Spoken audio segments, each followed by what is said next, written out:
Salut à tous les frérots, j'espère que vous allez bien. C'est Florent DGP, vous êtes dans Devenir Gardien de But. On se retrouve pour une nouvelle vidéo les gars. Encore une fois, c'était pas prévu, mais avec le match de la Ligue des Champions qui était ennuyant, on va pas se le cacher, le match était nul à chier. Mais quand j'ai vu la prestation de Manuel Neuer qui a fait preuve d'une aisance et d'un charisme hors norme, je me suis dit, je suis obligé de faire une vidéo sur ça. Vraiment, je me dois de faire une analyse sur le match de Manuel Neuer qui a été vraiment intéressant. Eh mais t'es en retard toi, ça fait plus de 24 heures que le match est fini gros, mets-toi à la page. Ouais, ok toi, y en a qui se lèvent à 5 h du matin pour aller travailler, laisse-moi tranquille. M'en fous. Ok. Vas-y, fais ton analyse, allez. Oui. Plus sérieusement les gars, on va analyser ensemble le match de la finale de la Ligue des Champions de Manuel Neuer. Et je pense que vous êtes tous d'accord avec moi pour dire qu'il a confirmé une fois de plus qu'il fait partie des meilleurs gardiens de l'histoire du football. Par contre, dans ces dernières années, avec sa blessure qui l'a retardé et aussi avec l'élimination précoce ces dernières années du Bayern Munich en Ligue des Champions, il est loin de faire l'unanimité pour dire qu'il est actuellement le meilleur gardien du monde. Mais je peux vous dire qu'avec ce match-là, le top 5 que j'avais fait il y a seulement 4 mois des 5 meilleurs gardiens du monde a été bouleversé. Avec les 3 meilleurs gardiens du monde actuels qui ont une mésaventure et une élimination précoce en Ligue des Champions et surtout qui n'ont pas répondu présent au match qu'il fallait répondre présent, et ben aujourd'hui, je peux vous dire qu'il y en a beaucoup qui pensent que Manuel Neuer a repris son meilleur niveau et est devenu le numéro 1. Mais personnellement, je pense que vous serez tous d'accord avec moi pour dire qu'on ne peut pas juger le niveau d'un gardien seulement sur un match. Même si ce match-là, c'est le plus gros match et le match le plus important de l'année. On doit juger un gardien sur sa constance et sa régularité. C'est ce qui fait qu'aujourd'hui, Buffon et Casillas font partie également des meilleurs gardiens de l'histoire du football, grâce à leur régularité. Donc je pense que Manuel Neuer a totalement le potentiel pour être le numéro 1 dans quelques mois à venir. Mais il faut savoir les gars que sa prestation en finale de la Ligue des Champions n'est pas irréprochable. Il a fait de très grandes choses. C'est grâce à lui que le Bayern Munich s'est pris aucun but et qu'ils ont gagné la finale. Mais il a fait aussi quelques petites erreurs si on rentre bien en détail dans l'analyse. Et on va voir ça tout de suite les gars. On va commencer l'analyse par ce qui a été le plus flagrant. Ces deux arrêts décisifs face à Neymar et Marquinhos. On va aussi parler du face-à-face réussi de Neuer face à Mbappé, même s'il a été hors jeu. On va en parler les gars. En première mi-temps, sur son face-à-face contre Neymar. Mais il y a gros souci là. Et cette fois-ci c'est Boateng, ça peut aller encore plus vite avec Neymar. Et le Neuer et Neymar qui sont trop... Il est excentré. Et au moment où Neymar arme sa frappe pour tirer, Manuel Neuer décide d'avancer pour réduire un maximum les angles et fait son geste qu'il adore faire du gardien de handball. Et sa prise de décision a été très bonne les gars, parce que avec sa grande taille et sa souplesse hors norme, il est capable de boucher tous les angles du but puisque Neymar il est très excentré. Plus le ballon est excentré, plus le but paraît petit. En plus de ça, Manuel Neuer, il est très grand, il a une très grande souplesse, donc une plus grande amplitude.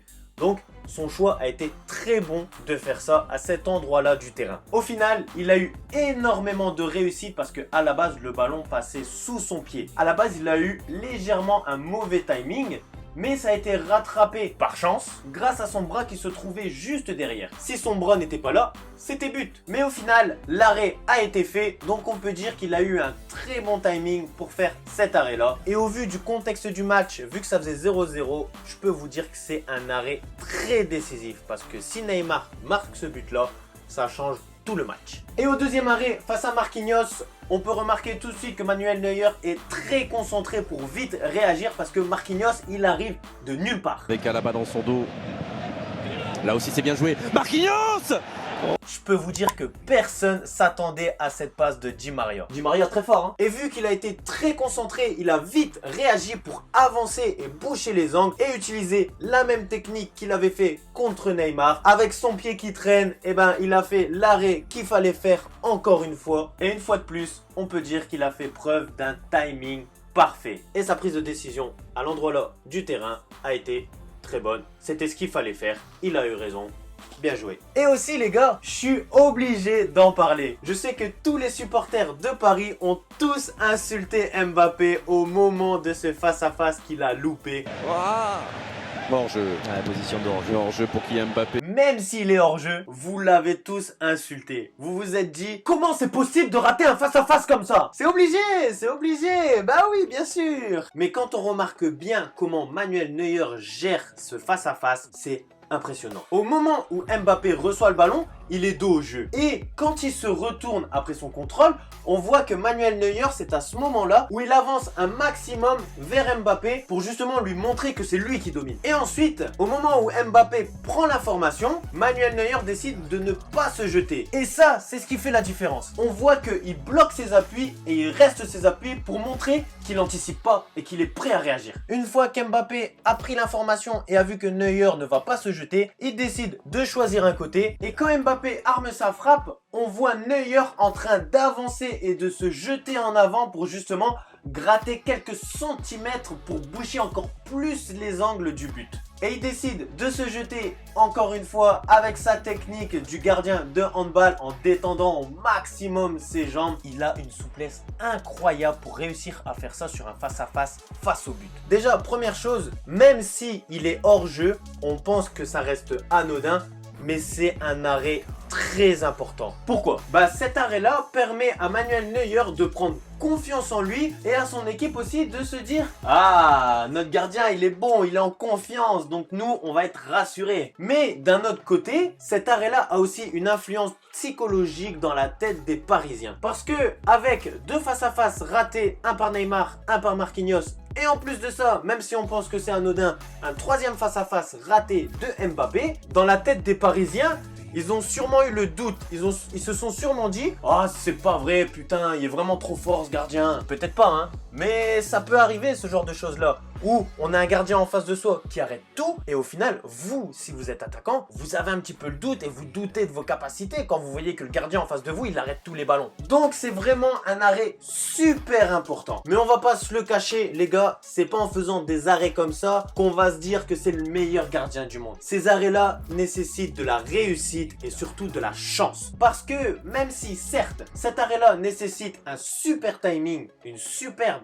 vivacité et surtout une superbe souplesse, eh ben, il nécessite surtout de la chance et de la réussite.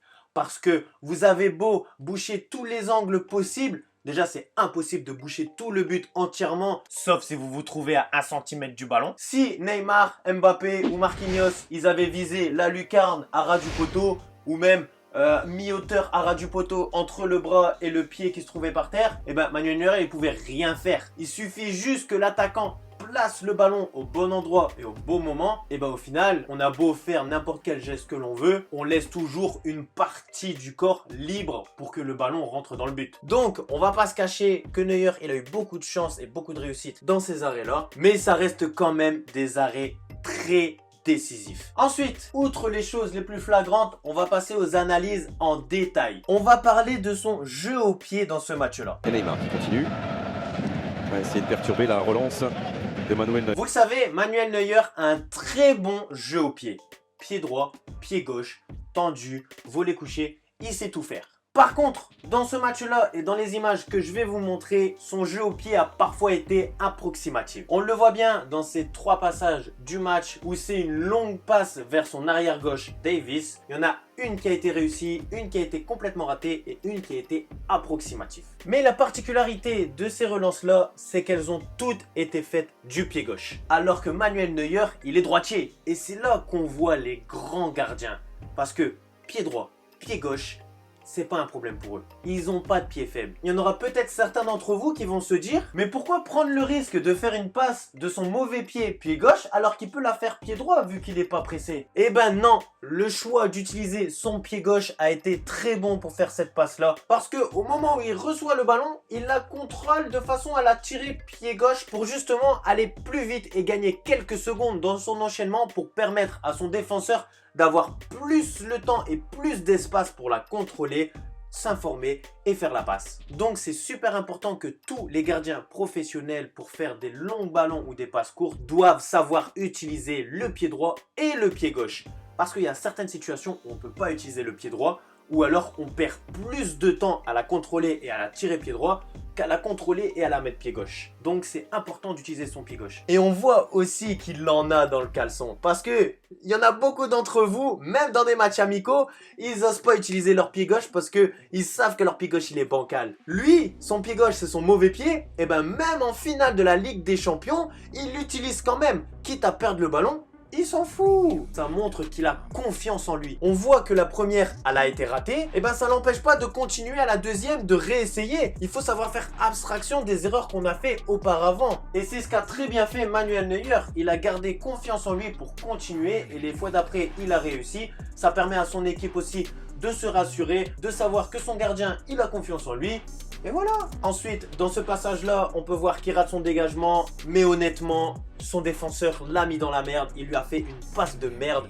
Du coup, on peut pas reprocher entièrement Manuel Neuer d'avoir raté ce dégagement. Sur cette passe-là, très bonne prise d'information de Manuel Neuer et surtout très grosse prise de risque de la mettre au sol.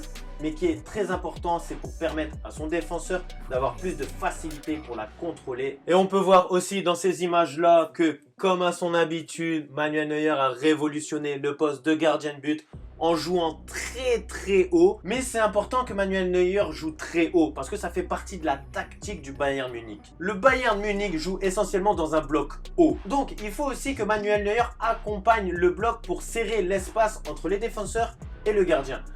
Plus le bloc du Bayern Munich va être haut, plus l'espace entre les défenseurs et le gardien va être énorme. Et donc du coup, si l'espace est énorme, ça permet aux adversaires d'avoir plus d'espace pour prendre la profondeur. Et c'est important que Manuel Neuer sache gérer cette profondeur en jouant aussi haut pour serrer l'espace et accompagner le bloc. Et c'est ce qu'il a très bien fait, encore une fois, il le fait toujours bien. C'est le gardien qui est connu pour faire ça, qui joue haut. Il a aussi énormément participé au jeu de l'équipe avec son jeu au pied. À chaque fois que les défenseurs n'avaient pas de solution devant eux, il n'hésitait pas, il cherchait Manuel Neuer. Manuel Neuer prenait vite l'information pour jouer l'autre côté. On peut le voir aussi dans ces images-là où l'enchaînement contrôle-passe a été très rapide pour Manuel Neuer pour permettre surtout à son défenseur d'avoir plus d'espace pour la contrôler et jouer. Parce que si Manuel Neuer avait mis trop de temps à enchaîner contrôle et la passe, et ben les joueurs du PSG auraient eu plus de temps pour coulisser et serrer le futur porteur de balle. Là, du fait que Manuel Neuer a vite enchaîné, les joueurs du PSG n'ont pas eu le temps de presser. Et au final, ils ont réussi à faire 2 fois la même situation. Donc voilà les gars, le jeu au pied de Manuel Neuer a été super important dans le jeu du Bayern Munich. Même si parfois il a été approximatif dans ses jeux longs. Bon, il a quand même essayé de le faire du pied gauche, donc on peut le pardonner un petit peu. Il n'a quand même jamais mis en danger son équipe. Et c'est surtout pour ça que son équipe est rassurée d'avoir un gardien comme ça. Il fait pas d'erreur. Il porte ses couilles pendant la finale de la Ligue des Champions. On peut rien lui reprocher. Il a fait les arrêts qu'il fallait. Il a participé au jeu. Il a su être rassurant pour son équipe. Et surtout, il a toujours gardé confiance en lui dans les erreurs et dans les réussites. C'est ça les grands gardiens. Donc voilà les gars, si vous voulez mon avis personnel sur Manuel Neuer, j'ai été très agréablement surpris et je suis très content de le revoir à ce niveau-là.